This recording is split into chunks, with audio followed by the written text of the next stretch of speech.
जरी हो। अब तू ही बताव का करी हो। अरे का करी बोला, रोज सटल रहेला जरी हो।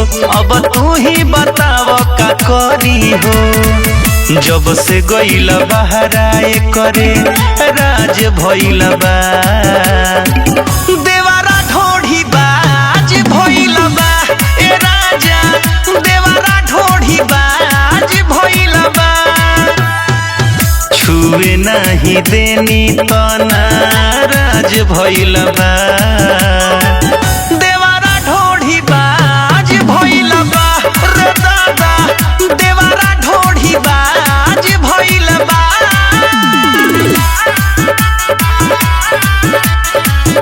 Presented by Love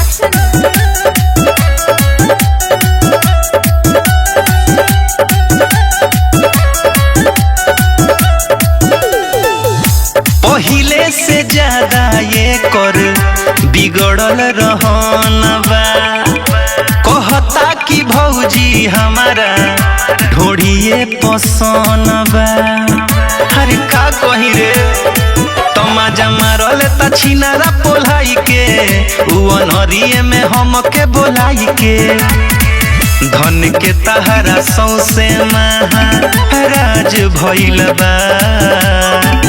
देवारा ढोढ़ी बाज भइल बा। ए राजा देवारा ढोढ़ी बाज भइल बा।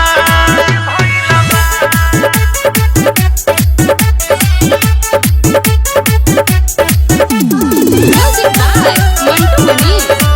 आप सुन रहे हैं अमित पटेल की आवाज में।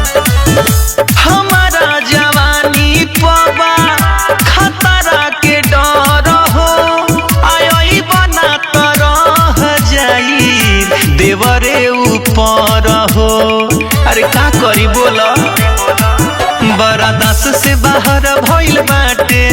कबो गाल कबो उठावा के काटे।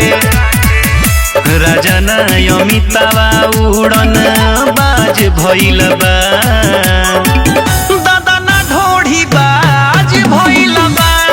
हो देवारा ढोढ़ी बाज भइल बा।